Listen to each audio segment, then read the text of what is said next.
निवडणूक मी नवी मुंबईच्या बेलापूर मतदारसंघाच्या सर्वांगीण विकासाकरता आणि सन्मानाकरता लढतो।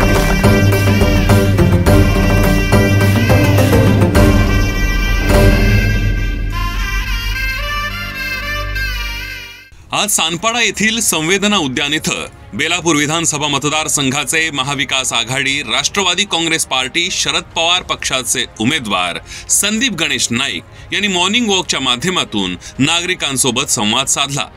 यावेळी संदीप नाईक यांनी उपस्थित नागरिकांसोबत त्यांना बेलापूर विधानसभा मतदारसंघात अपेक्षित असणाऱ्या विकास कामांविषयी चर्चा केली, त्यांची मतं जाणून घेतली। यावेळी संदीप नाईक यांनी सुसंवादातून निवडणुकीच्या पार्श्वभूमीवर जनमताचा कौल जाणून घेतला।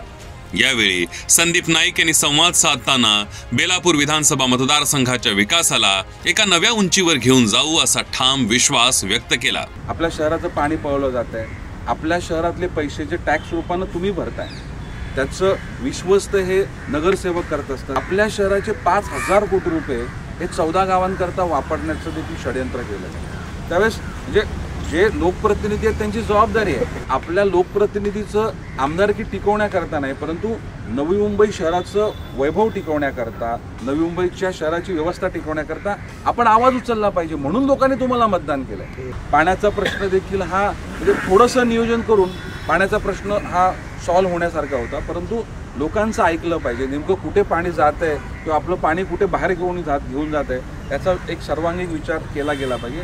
खरं तर मला आमदार बनायचं असतं ना तर मी कधीच आता मला तुम्ही अभिनंदन करायला आले असते, ही संधी मला दिलेली, परंतु लोकांची कामं होणार नसतील तर मी आमदारकी घेऊन काय करू, मला ही रात्रीची झोप येणार नाही। त्यामुळे आपण निवडणुकीला सामोरं जाऊ आणि त्यानंतर मग लोकांची जबाबदारी घेऊन काम करण्याचा प्रयत्न करू आणि नक्कीच त्यामध्ये आपण यशस्वी होऊ अशा प्रकारची भावना मनामध्ये ठेवून मी पुढे निघालो।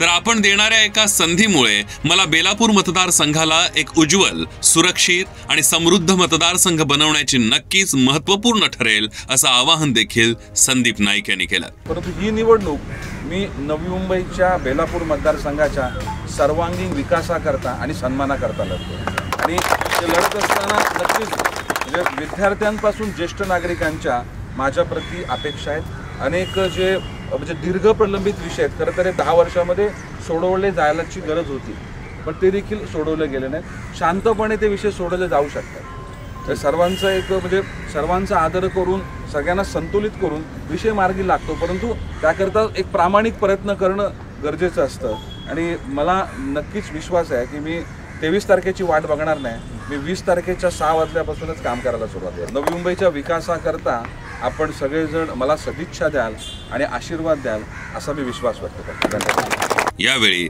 नागरिक देखील संदीप नाईक यांच्या व्यक्तिमत्वावर प्रभावित होताना दिसले, त्यामुळेच त्यांनी संदीप नाईक यांना निवडणुकीच्या विजयासाठी शुभेच्छा दिल्या।